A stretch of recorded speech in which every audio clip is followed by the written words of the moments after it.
जनता TV के खास कार्यक्रम में आप सभी का स्वागत है। आपके साथ मैं हूं अंजलि भंडारी और सबसे पहले आप सभी दर्शकों को देवउठनी एकादशी की ढेरों शुभकामनाएं।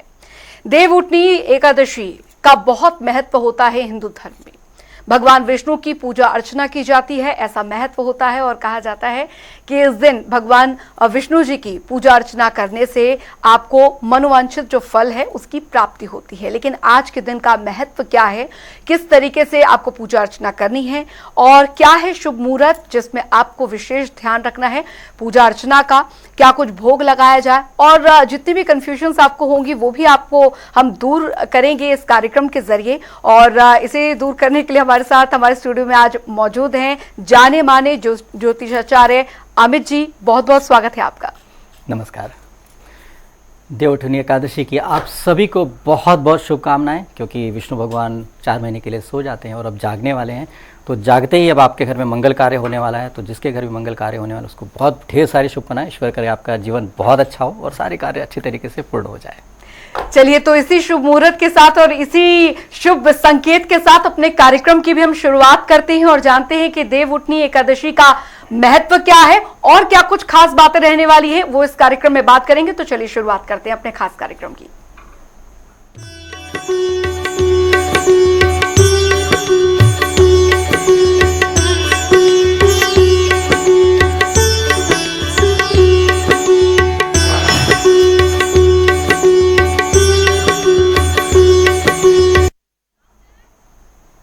देवउठनी एकादशी को प्रबोधनी एकादशी भी कहा जाता है और साथ ही इसकी जो मान्यताएं हैं वो बहुत महत्वपूर्ण रखती हैं।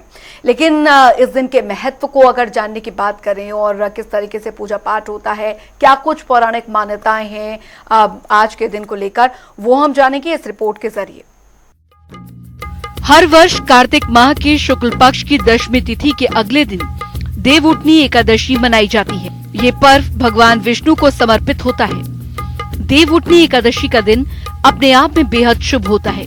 हिंदू धर्म में एकादशी का व्रत बहुत महत्वपूर्ण माना जाता है। सभी एकादशियों में देवउठनी एकादशी का विशेष महत्व होता है। इस दिन श्री हरि 4 महीने बाद योग निद्रा से जागते हैं। इसे देवउठनी एकादशी या प्रबोधनी एकादशी भी कहा जाता है, क्योंकि इस दिन पर भगवान विष्णु अपनी योग निद्रा से जागते हैं और अपना कार्यभार संभालते हैं। धार्मिक मान्यताओं के अनुसार इस पावन दिन पर भक्त भगवान विष्णु और माता लक्ष्मी के साथ देवी तुलसी की भी पूजा की जाती है।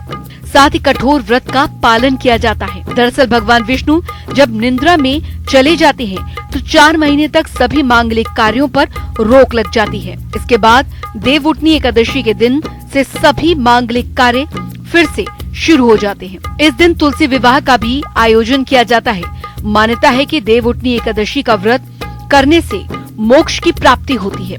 कहते हैं कि हिंदू धर्म में तुलसी को बेहद ही पवित्र और पूजनीय माना गया है। तुलसी को माँ लक्ष्मी का स्वरूप माना जाता है।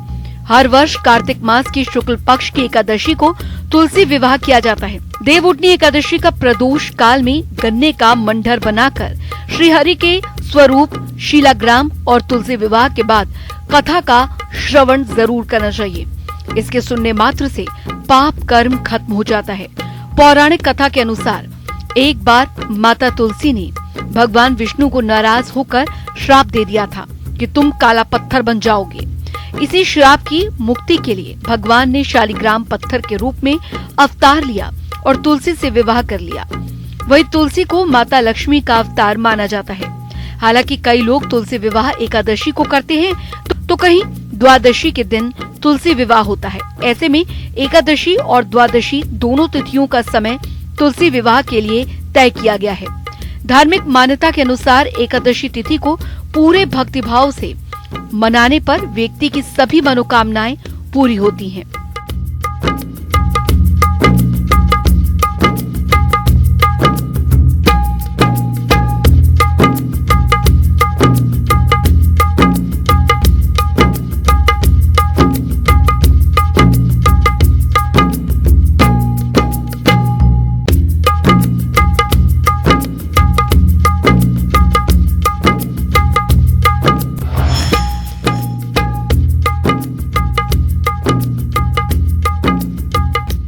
और चलिए अब शुरुआत करते हैं, जानते हैं हम अमित जी से कि क्या महत्व है आज के दिन का। देवउठनी एकादशी के दिन कहा जाता है कि इस दिन से सभी जो मंगल कार्य हैं, मांगलिक कार्य हैं, वो शुरू हो जाते हैं। तो इसके सबसे पहले महत्व को हम समझेंगे और कई और रोचक बातें हैं इस दिन से जुड़ी हुई, इस पर्व से जुड़ी हुई, वो भी हम जानेंगे। अमित जी, सबसे पहले हमारे दर्शकों को बताएं कि देवउठनी एकादशी, जिस पर हम खास कार्यक्रम उठो देव जागो देव भी लेके आए हैं, उसमें सबसे पहले हमारे दर्शकों को यही बताएं आप कि क्या कुछ महत्व है आज के दिन का। देखिए, इसका ये बहुत महत्व है क्योंकि विष्णु भगवान जो अपने सृष्टि का पालन करता है, उनका सोने का समय होता है। आषाढ़ मास के शुक्ल पक्ष की एकादशी को, आषाढ़ मास के शुक्ल पक्ष की एकादशी को विष्णु भगवान शयन के लिए चले जाते हैं। उसको कहा जाता है हरि शयन एकादशी। मतलब उसमें पर विष्णु भगवान सोते हैं, क्षीर सागर में जाकर के निद्रा करते हैं। उसके बाद अभी जो है प्रबोधिनी एकादशी, जिसको देवोत्थान एकादशी भी कहते हैं, और भी तरह तरह से अलग अलग प्रांतों पे, अलग अलग जगहों पे अलग अलग तरीके से कहते हैं। लेकिन यहाँ पर होता क्या है कि विष्णु भगवान इसमें निद्रा से जाग करके अपनी सृष्टि पर फिर से दोबारा मतलब निगाह करते हैं। ऐसे समय में जो 4 महीने का समय होता है, चतुर्मास भी कहते हैं, चौमासा भी कहते हैं, ऐसे अलग अलग जगहों पे अलग अलग बातें कही जाती है। लेकिन ये 4 महीने का समय होता है जिसमें विष्णु भगवान शयन करते हैं। इसका बड़ा महत्व है। इसमें पे बारिश भी होती है और इसमें ऐसा समय होता है जब कीड़े मकोड़े जीव जंतु बहुत सारे उत्पन्न होते हैं।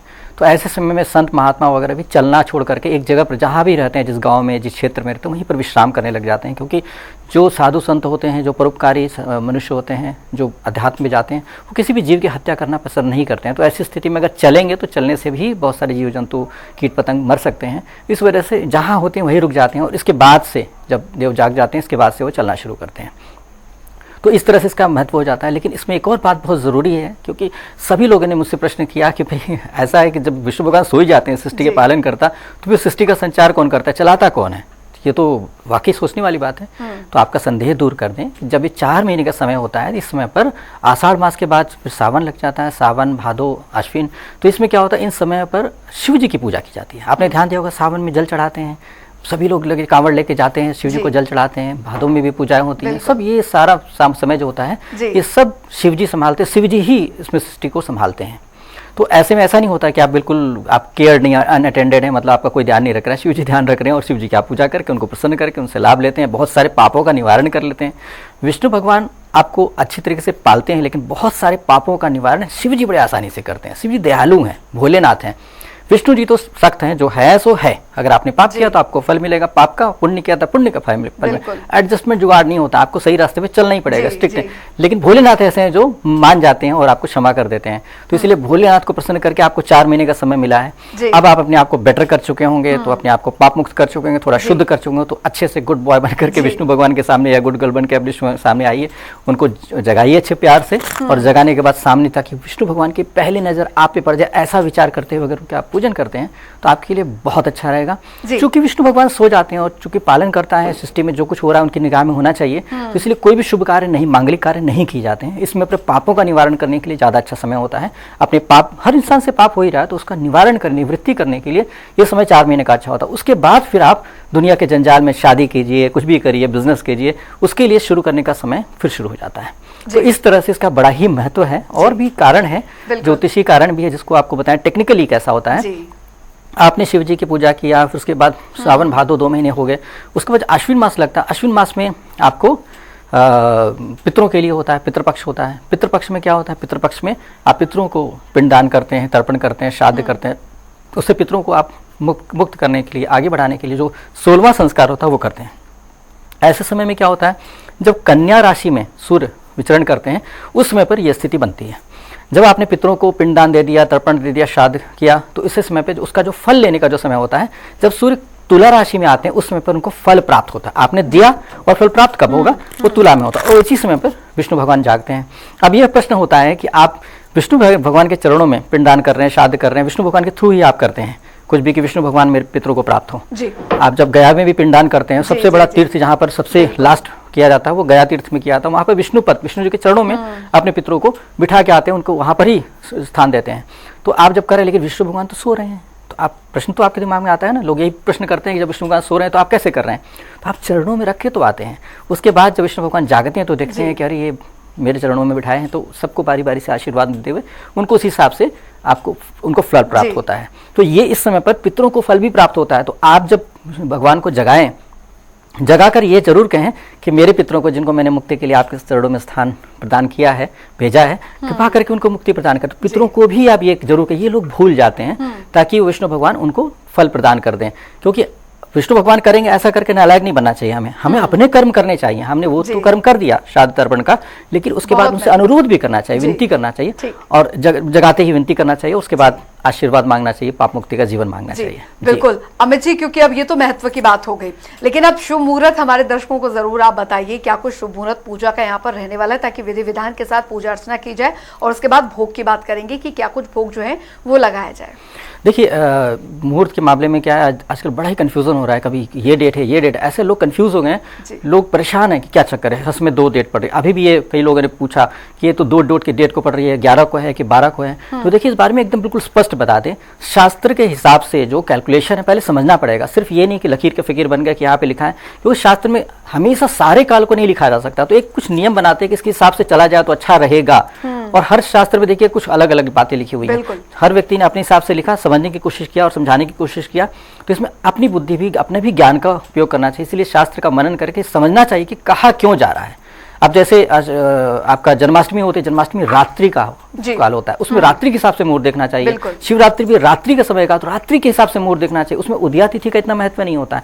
लेकिन यहाँ पर एकादशी में हमेशा ध्यान रखिएगा, एकादशी में उदया तिथि का महत्व, मतलब सूर्योदय के समय पर जो भी तिथि लग रही होगी, अगर एकादशी लग रही है तो सारा दिन एकादशी माना जाएगा। बेशक चंद्रमा के कैलकुलेशन के हिसाब से 12 बजे एकादशी खत्म हो रही हो या शाम को एकादशी खत्म हो रही है, लेकिन सारा दिन अगले प्रातः काल तक, सूर्योदय तक वही तिथि मानी जाएगी। तो यहाँ पर हो क्या रहा है, 11 तारीख को एकादशी प्रारंभ हो रही है 6:46 PM से। 11 तारीख को 6:46 PM से शाम से एकादशी लग जा रही है।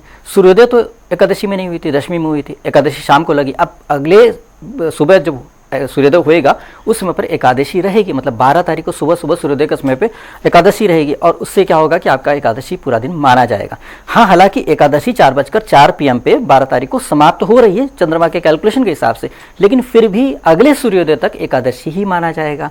तो इसलिए आपको कोई संदेह नहीं करना चाहिए जी। एकादशी हमेशा उदया तिथि के हिसाब से होता है, और उदया की तिथि के हिसाब से मैंने आपको बताया है। तो इसलिए आप शाम के टाइम में जो समाप्त हो रहा है उसको कोई कंसिडर मत कीजिएगा, अगले दिन प्रातः काल में सूर्योदय के समय कीजिएगा। 12 तारीख को जो सूर्योदय हो रहा है, सूर्योदय हो रहा है आपका प्रातः काल में हो रहा है 6:43 को 6:43 AM पर सूर्योदय हो रहा है दिल्ली के समय के अनुसार। अलग अलग जगहों पे थोड़ा बहुत आगे पीछे होएगा, इसलिए फिर मत कंफ्यूज हो जाएगा कि उन पंडित जी ने ये बोला, उन पंचांग में बोला। लोकल टाइम के हिसाब से सूर्योदय अलग अलग होता है। कलकत्ता में अलग टाइम पे होता है, राजस्थान में अलग टाइम पे होता है, क्योंकि सूर्य का गति जो धीरे धीरे मूव कर रहे हैं तो थोड़ा समय लगता है, इसलिए थोड़ा सा परिवर्तन होता है। इसके लिए आप संदेह मत कीजिएगा। आपके दिल्ली के हिसाब से 6:43 पे सूर्योदय हो जाएगा। ध्यान रहे, एकादशी में जो पूजा का नियम है उसका है कि सूर्योदय से पहले ही 2 घड़ी पहले ही स्नान करके शुद्ध हो जाना चाहिए। मतलब सूर्योदय के समय पे आप शुद्ध चित्त से नजर आने चाहिए जी। ये विशेष ध्यान रखिएगा। हर एकादशी के लिए ऐसी होता है कि सूर्योदय से पहले स्नान कर लेना चाहिए और पूजा पाठ में लग जाना चाहिए। उसके बाद सारा दिन आपको ध्यान रखना है पूरी तरीके से, ठीक रहेगा। अब इसमें क्या है कि जो आप मुहूर्त आपने पूछा तो मुहूर्त का बता दें, बाकी चर्चाएं तो करेंगे हम लोग, लेकिन 6:43 से आप स्टार्ट कर देंगे। एकादशी लगे उसके बाद आप जैसा एकादशी करें वैसा करेंगे। आपको अगर बिल्कुल निर्जला करना है, पानी ही नहीं पीना है, इससे बढ़िया कोई बात ही नहीं हो सकती। आप संसार की कोई चीज़ नहीं लेते हैं, पूर्ण रूप से समर्पित कर देते हैं, तो वैसा कर सकते हैं। फलाहार करना है या कुछ भी जैसा भी आप संकल्प लेते हैं उस हिसाब से कर लेते हैं। बस चावल बिल्कुल नहीं खाना है, और कोई भी ऐसी प्याज लहसुन तो बिल्कुल ही नहीं चलता विष्णु जी के पूजा पाठ में, किसी व्रत उपवास में, तो इसका तो बहुत ही निषेध है। और चीज़ कोई भी बुरी चीज़ तो लेनी ही नहीं, जैसे ड्रिंक नहीं लेनी है या फिर नॉनवेज नहीं लेनी है, तो बिल्कुल ही भूल जाइए ऐसी चीज़ें। अगर आप ऐसा ले रहे हैं तो आपको कोई फ़ायदा नहीं है। तो इस तरह से आपका सारा दिन फास्ट करेंगे और अगले दिन पारण किया जाता है। तो पारण के लिए क्या होता है कि द्वादशी से लेकर के जो समय होता है वो एक दिन का जो होता है 1/4 भाग होता है, उतना हरिवासर का उसमें पे नहीं होना चाहिए। लेकिन हरिवासर तो आपका रात में ही खत्म हो जा रहा है, क्योंकि 1/4 भाग जो है वो रात के टाइम पे कंप्लीट हो जाएगा। तो अगले दिन सूर्योदय के समय पर आप पारण कर सकते हैं। और पारण जो है, पारण का समय जो है यहाँ पर आ रहा है वो 6:42 AM से लेकर के 8:51 AM तक, इस समय पर आराम से आप पारण कर ले। लेकिन पारण जरूर कर लीजिएगा, क्योंकि द्वादशी खत्म हो जाने के बाद, द्वादशी जो समाप्त हो रही है वो द्वादशी पूर्ण हो जा रही है 1:01 PM। तो आपको हर हालत में पारण कर लेना चाहिए। अगर आप पारण समय पर नहीं करते हैं और पारण छूट करके द्वादशी पार हो जाती है तो आप पे दोष लगता है, मतलब वो पाप है एक तरीके से। तो आप जो चीज़ कर रहे हैं उसका नियम का पालन करिए, मर्यादा का पालन कीजिए, तो आपको फल बहुत अच्छा मिलता है। तो इस तरह से आप मुहूर्त का प्रयोग करके, मुहूर्त को देख करके अगर आप करेंगे तो आप बहुत अच्छा लाभ ले सकते हैं और जीवन में शुभता की शुरुआत कर सकते हैं। सारे फंक्शन, शादी ब्याह, कोई भी शुभ कार्य करना, मांगलिक कार्य करना, बिल्कुल शुरुआत कर ले बहुत अच्छे तरीके से, अच्छा होगा। कहते हैं ना कि well begun is half done. तो आप शुरुआत अगर प्रारंभ अगर विष्णु जी के आशीर्वाद से हुआ तो फिर तो होना ही होना है सब कुछ अच्छा। बिल्कुल।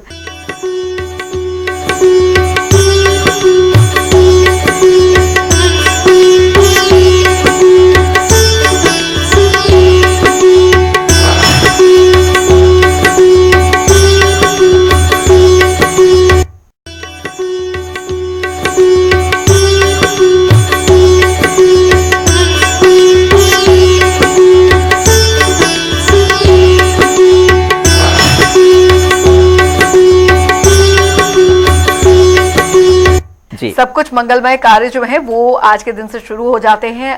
लेकिन एक चीज और, यहाँ पर भोग की बात यहाँ पर करेंगे हम, क्या कुछ भोग लगाया जाना चाहिए और सही नियम जो है वो क्या है, क्या दान का भी महत्व होता है। लेकिन उससे पहले विधान है तुलसी पूजा का, उसके बारे में भी हमारे दर्शकों को बताएं। तुलसी विवाह भी करवाया जाता है? जी जी, ये इसी समय होता है। और एक्चुअली क्या है कि इसका कारण ये है कि जब ये जो तुलसी जी हैं, तुलसी जी जालंधर राक्षस की पत्नी है, तो क्या था कि उनका जालंधर राक्षस से विजय प्राप्त करना बड़ा मुश्किल हो रहा था और पता चला कि इतनी पतिव्रता है तुलसी जी कि उनको मतलब पति की रक्षा हो रही थी। तो पतिव्रता स्त्री के पति मतलब वो विधवा नहीं हो सकती है ना। ऐसा होता है कि आशीर्वाद होता है परमात्मा का, कोई भी स्त्री अगर पतिव्रता है और बहुत ही चरित्र उसका अच्छा है, पवित्र है, तो उसको विधवा वैधव्य का दोष नहीं होता है, तो पति उसका जीवित रहेगा, चाहे कुछ भी वो रक्षा होती रहती है उसकी।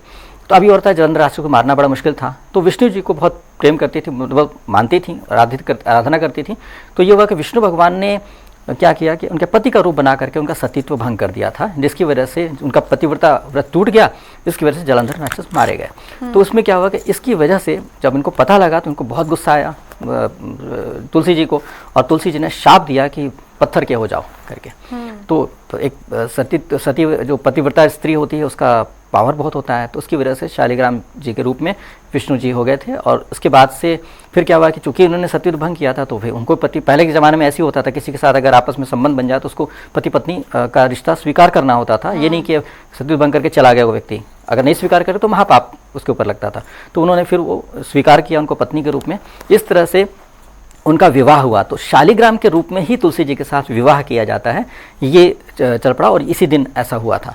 तो इसीलिए इसको किया था, बड़े धूमधाम से विवाह किया जाता है। तो शालिग्राम के रूप में विष्णु जी को रखा जाता है और तुलसी जी के वृक्ष के रूप में, पौधे के रूप में तुलसी जी को रखा जाता है। और जैसी प्रॉपर शादी होती है वैसे ही शादी की जाती है, मतलब सिंदूर वगैरह लगा करके तुलसी जी को वस्त्र वगैरह लेकर के चढ़ा करके दहेज की चीज़ें, 16 श्रृंगार की चीज़ें विष्णु जी तुलसी जी को दी जाती हैं। ऐसे करके बहुत विधि विधान से, बहुत श्रद्धा से, विश्वास से किया जाता है। कहते हैं ना कि give to the world the best you have, the best will come back to you. दुनिया को आप सर्वोत्तम दीजिए और आपको भी सर्वोत्तम ही प्राप्त होएगा। तो जब विष्णु भगवान को और तुलसी जी को सर्वोत्तम देने की कोशिश करें, उनके जीवन में खुशियां लाने की कोशिश करें, तो आपकी दुनिया से तो बहुत बड़े हैं देवी देवता, तो वो तो आपको फल देंगे ही देंगे और आपके जीवन में शुभता तो आएगी आएगी। जिसके मैरिड लाइफ में दिक्कत चल रही है, पति पत्नी में आपस में उलझन परेशानियाँ चल रही हैं, जिन लड़कियों की शादियाँ नहीं हो रही, वो अगर ऐसा करती हैं, विष्णु भगवान की और तुलसी जी की शादियाँ कराते हैं, तो उनकी शादी होने के चांसेस बहुत ज़्यादा बढ़ जाते हैं और अच्छी शादी होने के चांस बढ़ जाते हैं। ऐसा वर या ऐसी पत्नी प्राप्त होती है जो जिंदगी भर अच्छे से, ईमानदारी से, ठीक तरीके से निभा पाएंगे। इस तरीके का शुभ संयोग बन जाता है। साथ साथ आपने ये भी कहा कि विष्णु भगवान को क्या अर्पित करना चाहिए। तो जब विष्णु भगवान जाग रहे हैं तो सबसे पहले तो विष्णु भगवान को बहुत प्रेम से जगाया जाता है, जगह कि प्रभु अपने उंगलियां हिलाओ, अपने हाथ हिलाओ, अपने पैर हिलाओ, धीरे धीरे बहुत अच्छे से गा करके, एक बहुत अच्छा तरीका होता है, उस तरीके से जगाया जाता है। क्योंकि समय कम है तो आपको वो गाने वगैरह नहीं बता सकते, लेकिन ऐसा है एक विधि की बहुत प्यार से, जैसे बच्चे को प्यार से, अपने किसी को प्यार करते हैं, बच्चों को प्यार से हिला हिला के जगाते हैं, बहुत प्यार प्यार से जगाते हैं, बेटा जाग जा जाग जा, प्यार प्यार से उसको पुचकार। जस्ट इसी तरह से अपने भगवान को भी बहुत प्यार से, बहुत श्रद्धा से, रिस्पेक्ट के साथ जगाया जाता है और जगाते ही उनको जल वगैरह प्रदान किया जाता है। साथ साथ आपका जो उनको प्रिय है, सबसे ज़्यादा प्रिय है विष्णु भगवान को, वो तुलसी दल। तो तुलसी दल को उनको प्रदान किया जाता है। तुलसी दल में शहद का एक बूंद और साथ में तिल अगर डाला जाए तो ये सबसे प्रिय भोग होता है विष्णु भगवान का। आप चाहे जितने भी अमीर हों, चाहे जितने भी गरीब हों, आप कोई चिंता मत करिए, आप सबसे प्रिय चीज़ तब भी आप दे ही सकते हैं। लेकिन इसमें एक थोड़ा सा ध्यान रखने की आवश्यकता है कि तुलसी दल ऐसे नहीं लिया जाता, गए और तोड़ लिए, बहुत लोग ऐसे तोड़ लेते हैं, पूरा बिल्कुल। पेड़ हिल जाता है, खिंच जाता है, या नाखून से तोड़ लेते हैं। बिल्कुल मत कीजिएगा, बहुत सम्मान के साथ तोड़ा जाता है। उसका तरीका ये होता है कि सबसे पहले तुलसी जी के पास खड़े होकर उनसे प्रार्थना करना चाहिए, हे हरि प्रिया तुलसी जी, कृपा करके विष्णु भगवान को अर्पित करने के लिए अपना एक पत्रक या एक पत्ता प्रदान करें। तो ऐसे करके विनती किया जाता है, आँख बंद करके खड़े हैं थोड़ी देर, उसके बाद फिर हाथ बढ़ा करके एक हाथ से डंडी पकड़िए, दूसरे हाथ से नाखून नहीं लगना चाहिए, इस तरह से, ऐसे नहीं करना है, ऐसे करके पकड़ के पत्ती को धीरे से खींच करके तोड़ लीजिए ताकि पेड़ हिला नहीं, पेड़ को झटका ना लगे। ऐसे करके कई पत्तियां तोड़ सकते हैं आप, और तोड़ने के बाद उसको जल से, उसके बाद गंगा जल से धोने के बाद अच्छे से साफ करने के बाद उसमें शहद रखें, एक बूंद बेशक शहद रहे, कोई बात नहीं, सिर्फ एक बूंद भी काफ़ी है। उसके बाद तिल आप उसमें रख दें और यही विष्णु भगवान को प्रदान करें, और ये सबसे अच्छा भोग है। आप विष्णु भगवान का पेट भर लेंगे ऐसा तो संभव है नहीं, उनको आप क्या खिला सकते हैं आपके, और दुनिया में कोई ऐसी चीज़ नहीं है जो विष्णु भगवान के लिए बेस्ट हो जी। विष्णु भगवान देवता है, तो इसीलिए क्या है कि आप ही सोचेंगे कि हम ये खिला दिए, नहीं खिलाया तो गिल्ट फील हो रहा है, परेशान, बिल्कुल मत सोचिए, उनकी प्रिय चीज़ प्रदान करिए। और उसके बाद आँख बंद करके ध्यान करके कि ग्रहण करें विष्णु भगवान। अब उसको क्या करें, प्रसाद चढ़ा लिया तो उसको क्या करें, किस तरह से प्रयोग करें। तो वो प्रसाद ऐसा है कि जब आप चढ़ा लेते हैं उसके बाद थोड़ी देर के बाद उनको मतलब अकेला छोड़ दें ताकि वो ग्रहण कर ले, विश्वास करें कि विष्णु जी आके ग्रहण करेंगे। उसके बाद वापस आकर के जो प्रसाद लें तो उसको जीभ पर रखने के बाद दांत से टच नहीं करना है, उसको निगल जाए। तो इस तरह से परिवार में जितने सदस्य उतना चढ़ा दिए, सबको एक एक तुलसी दल मिल जाएगा और उसको शहद के साथ उसको निगल लेंगे। दांत में नहीं लगाते, दांत का स्पर्श नहीं करते, उसको चबाते नहीं है। तो इस तरह से करते हैं तो विष्णु का परम प्रसाद आपको प्राप्त हो जाता है। और साथ में चढ़ाने के लिए जो भी पवित्र चीज़ें हो सकती हैं उनको चढ़ानी चाहिए। चावल बिल्कुल प्रयोग में नहीं लाना, चावल मांसाहार की श्रेणी में आ जाता है एकादशी के दिन, उसको मांस का दर्जा मिल जाता है एकादशी के दिन, इसलिए एकादशी के दिन बिल्कुल नहीं ग्रहण करना चाहिए चावल। तो इस तरह से करके सात्विकता का पालन करते हुए अगर आप करेंगे तो बहुत ही अच्छे फल प्राप्त होंगे। ईख चढ़ाते हैं और बहुत सारी चीज़ें जो होती हैं जो शुद्ध और पवित्र होती हैं वो सब दूध चढ़ाना चाहिए, गाय का दूध चढ़ाना चाहिए, लेकिन ध्यान रखिएगा देशी गाय का, जिसको A2 मिल्क कहते हैं आज के ज़माने में। तो A2 मिल्क अगर मिल जाए तो A2 मिल्क ही चढ़ाएं तो अच्छा होता। A2 मिल्क बल्कि पीना चाहिए आप सभी को, यही सबसे शुद्ध और सबसे अच्छा होता है जो शरीर के लिए अच्छा है, मेडिकल साइंस के हिसाब से भी बेस्ट वही होता है। तो इस तरह से विष्णु भगवान को भी वही चढ़ाएं। खीर चढ़ाएं और भी अच्छी खीर, तो खैर चावल इसमें इस्तेमाल होता है इसलिए आप रबड़ी चढ़ा सकते हैं, पेड़ा चढ़ा सकते हैं, बर्फ़ी चढ़ा सकते हैं। तो आज एकादशी के दिन आपको चढ़ाने की जरूरत नहीं कि किसी और चीज़ से बनी हुई चढ़ा सकते हैं, सिर्फ चावल का निषेध है इसी वजह से, और चीज़ों की बनती है तो उनको चढ़ा सकते हैं आप। तो इस तरह से करके, लेकिन अन्न का प्रयोग नहीं करना है, इस बात का ध्यान रखिएगा। अन्न का प्रयोग नहीं करके उससे क्या होता है कि अन्न में बहुत सारी तासीर होती हैं, जो व्यक्ति उगाया है, जो व्यक्ति किया, तो उसमें क्या होता है एब्जॉर्ब हो जाती है एनर्जी, और आपकी एनर्जी मान लीजिए बहुत पवित्र है और कोई व्यक्ति बहुत अपवित्र था, उसके मन में क्रोध था, गुस्सा था, वो आ जाएगा। तो इसी वजह से उसमें एनर्जी से बचने के लिए पवित्रता रखी जाती है ताकि आपके अंदर शुद्धि हो और पाप मुक्त हो जाए। जी, दान पुण्य का विशेष महत्व, क्या कुछ दान जो है वो आज के दिन करना चाहिए, उसके बारे में हमारे दर्शकों को बताएं। देखिए आज के दिन के लिए दान का बड़ा महत्व है, क्योंकि विष्णु भगवान जी जाग रहे हैं, तो जागते ही आप जैसे आप जागते हो तो आप देखते हो कहाँ क्या है, कैसे चारों तरफ देखते हो, तो इस तरह से माना जाता है विष्णु अलर्ट मोड में रहते हैं, फ्रेश माइंड में रहते हैं। तो उसमें आप जितने अच्छा आचरण करेंगे, जितना अच्छा व्यवहार करेंगे, जितना अच्छा कर्म करेंगे, वो विष्णु भगवान की नजर में आ जाता है। बाद में व्यस्त हो जाएंगे तो बहुत मना करके आप उनको ध्यान का आकर्षित कर सकते हैं। तो आप इस समय पर अगर दान करते हैं, उसमें स्वर्ण दान, रजत दान मतलब चांदी का दान, या अन्न का दान, ऐसी चीज़ जो औषधि का दान, किसी व्यक्ति को बहुत बीमार है उस व्यक्ति को औषधि दें। खासतौर पे ऐसे ब्राह्मण जो सत्य कर्म पे चल रहे हैं और ईमानदारी से चल रहे हैं, आजकल ब्राह्मण भी पूरी तरह से ईमानदारी से नहीं चल पा रहे हैं, तो अब जो ढूंढिए सच्चे ब्राह्मण को, आप मदद करिए उसके जीवन में आगे बढ़ने के लिए, नहीं तो कल को कोई ईमानदारी करेगा ही नहीं।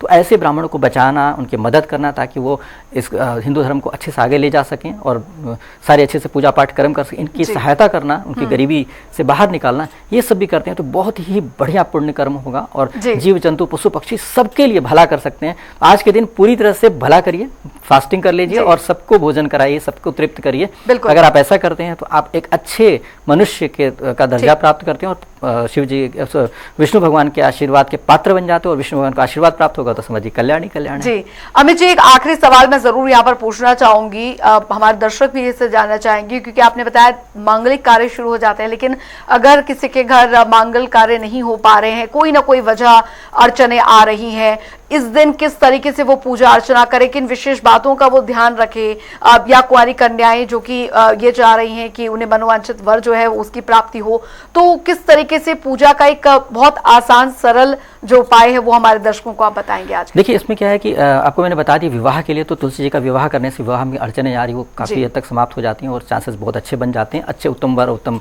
पत्नी प्राप्त होने के। लेकिन साथ साथ क्या हो रहा है कि आप कहेंगे कि बहुत सारे अड़चने आ रही हैं, काम नहीं हो पा रहे हैं, कुछ कोई बिजनेस नहीं स्टार्ट हो पा रहा है, नौकरी नहीं लग पा रही है, तो उसके लिए ध्यान रखिएगा विष्णु जी की पत्नी लक्ष्मी जी भी हैं। तो क्या है कि लक्ष्मी जी के लिए आप बहुत अच्छे से पूजा करते हैं, तो जब लक्ष्मी जी के पति की आप पूजा करें तो डेफिनेटली लक्ष्मी जी बात मानेंगी। तो ऐसे समय चुपचाप से लक्ष्मी जी की भी पूजा कर लीजिए, मतलब अकेले विष्णु जी की लक्ष्मी जी की भी पूजा कर लेंगे। और जब लक्ष्मी जी ने आपको आशीर्वाद दे दिया कि धनी हो जाओ, आशीर्वाद स्त्री का दे दिया कि संपन्न रहो, तो संपन्न तो आएगी जब आपको अच्छी से नौकरी लग जाएगी, आपका बिजनेस अच्छा चल पड़ेगा, काम नया चालू हो जाएगा। तो इस तरह से करके आपका बहुत अच्छा संयोग बन जाएगा, किसी तरह की बाधा परेशानी नहीं आएगी। और साथ साथ इस बात का ध्यान रखिएगा कि जो पूजा करने के लिए बहुत सारी विधियां बहुत तरीके से अलग प्रांत में करते हैं, लेकिन आपको सबसे अच्छा तरीका बताएंगे कि महामंत्र का जाप अवश्य करें। आप कुछ नहीं, मैंने आपको बताया सबसे आसान तरीका बता रहे हैं, बाकी कठिन तरीका तो आप जो मर्जी कर लीजिए, लेकिन तुलसी दल चढ़ा दिया आपने और साथ में बैठ करके जाप करिए। आसन ले लीजिए, अगर पुरुष है तो कुशासन, अगर पुरुष स्त्री दोनों प्रयोग कर रहे हैं तो उन्हीं आसन लीजिएगा, पीले रंग का आसन लीजिएगा, पीला वस्त्र पहनिएगा और साथ साथ बैठ करके माला लेकर के जाप करिएगा। महामंत्र आपको बता देते हैं, जिसमें कोई कन्फ्यूजन हो, किसी को नहीं पता हो तो महामंत्र सुन लीजिए जी। महामंत्र है हरे कृष्णा कृष्णा कृष्णा हरे हरे, हरे राम राम राम हरे हरे। यह मंत्र महामंत्र बहुत ही सरल है लेकिन बहुत आसान है। इसकी सबसे अच्छी बात है कि आप कितने भी टेंशन में हो, कितने भी गुस्से में हो, कितने भी परेशानी में, मन उलझा हुआ है, आप बिल्कुल परेशान हैं, आप अगर मंत्र जाप करेंगे तो देखिएगा आपका मन साफ होता जाएगा। लेकिन एक हिदायत आपको दे दें, ऐसा मंत्र जाप करने, इस मंत्र को जाप करने के पहले आप अपना टास्क टू डू, आज के दिन क्या करना है, कल के दिन क्या करना है, जरूर बना लीजिए, क्योंकि इतना मन शांत हो जाएगा आपको कुछ करने का मन नहीं करेगा, चुपचाप बैठे आनंद ही आनंद आने लगे। और आनंद के चक्कर में आप कर्म छूट जाएगा आपका, फिर यार तो काम किया ही नहीं, इसको फोन करना था किया ही नहीं। तो इसलिए आप लिख लीजिए और जब शांति आ जाए जाप करने से तो बैठ करके 1 बाय 1 के काम कीजिएगा, सारा काम कंप्लीट हो जाएगा। इसी एकादशी को ही नहीं, विष्णु जी के जागने के बाद भी हर एकादशी को, 24 एकादशी है, सब समय करिएगा तो आपको बहुत, और हर समय भी कर सकते हैं, हर रोज भी। आपका मन क्लटर खत्म हो चुका होगा, दिमाग में सारी उलझने परेशानियां खत्म होकर के शांत हो जाएगा करके मन, और शुद्ध चित्त से आप सारा कार्य कर पाएंगे। तो सबसे आसान है, इसमें कोई कठिन भी नहीं है, संस्कृत भी नहीं है, टफ भी नहीं है। विष्णु भगवान ने बहुत अच्छे तरीके से आपको मंत्र दिया है, तो इसका प्रयोग करके आप अपने जीवन में बहुत लाभ ले सकते हैं। बिल्कुल। तो इस देवउठनी एकादशी के दिन आपको किस विधि विधान के साथ पूजा अर्चना करनी है, भोग में क्या कुछ सामग्री बहुत ज्यादा प्रयोग में आपको ध्यान रखना है उस चीज का, वो आपने हमारे इस खास कार्यक्रम के जरिए जाना। और अमित जी, आप हमारे स्टूडियो में आए और देवउठनी एकादशी को लेकर आपने इतनी महत्वपूर्ण अवसर दिया, एक अच्छी बात बताने का, धन्यवाद। बिल्कुल। तो चलिए दर्शकों, क्योंकि देवउठनी एकादशी के दिन बहुत सारी कंफ्यूजन थी, हमें उम्मीद यही है कि इस कार्यक्रम के जरिए वो सारी कंफ्यूजन जो है वो दूर हो गई है। और देवउठनी एकादशी के दिन आपको किस विधि विधान के साथ पूजा अर्चना करनी है, किन बातों का विशेष ध्यान रखना है, ताकि प्रभु जो विष्णु जी हैं उनकी कृपा, माँ लक्ष्मी की कृपा जो है वो आप पर, आपके परिवार पर बरसे और सारे मांगलिक कार्य जो है वो शुभ तरीके से पूरे हो। इसी कामना के साथ इस खास कार्यक्रम में अभी के लिए फिलहाल इतना ही। आप बने रहिए जनता टीवी के साथ। नमस्कार।